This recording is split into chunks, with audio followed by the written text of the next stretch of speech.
Hi అండి. అందరూ నా వీడియోస్ సబ్స్క్రైబ్ చేయండి. సబ్స్క్రైబర్స్ ఒకరు ఇద్దరు తగ్గారు.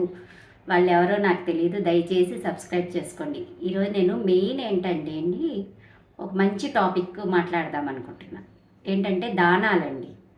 దానాలు చేసేటప్పుడు మనము అన్నదానాలు చేస్తున్నాము, మనీ ఇస్తున్నాము, పిల్లల్ని చదివిస్తున్నాము, చాలా రకాలు. పిల్లల్ని చదివించేది ఉపయోగపడుతోంది. వాళ్ళు సంతృప్తి చెందుతున్నారు. దానివల్ల మనకు పుణ్యం వస్తుంది. అది మంచి పని.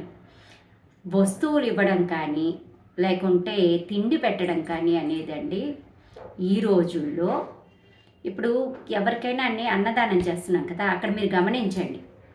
అన్నం దొరకని వాళ్ళు కాదు, అన్నం ఎక్కువైపోయిన వాళ్ళు వచ్చి తింటున్నారు వాళ్ళు.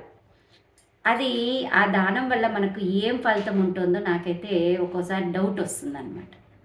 అలాగే ఇప్పుడు మామూలుగా ఎవరైనా బిచ్చగాళ్ళు వచ్చినా కానీ అన్నం పెడితే వాళ్ళకు సంతృప్తి లేదండి. ఎందుకంటే అన్నం అనేది వాళ్ళకు ఫ్రీగా దొరుకుతోంది.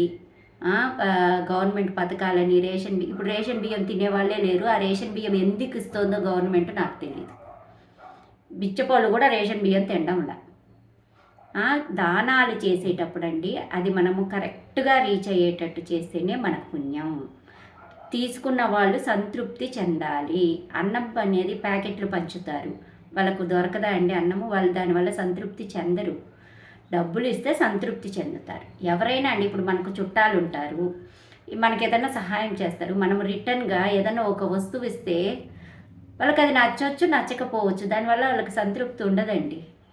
అది నచ్చకపోతే ఇంకా సంతృప్తి ఉండదు. సంతృప్తి లేకపోతే మనకేం పుణ్యం రాదు, దానివల్ల ఫలితం ఉండదు. అదే వాళ్ళు ఇష్టపడే వస్తువు కొనిస్తే అప్పుడు సంతృప్తి చెందుతారు. అంతేగాని నేనిచ్చా అంటే దానివల్ల గొప్పతనము లేదు, సంతృప్తి లేదు. ఇప్పుడు ఒక వస్తువు ఇస్తాము, ఏదన్నా మన దగ్గర ఉన్న వస్తువు వాళ్ళకి ఇస్తాము, వాళ్ళకి ఆ మోడల్ నచ్చదు, దానివల్ల సంతృప్తి ఏముంది అక్కడ?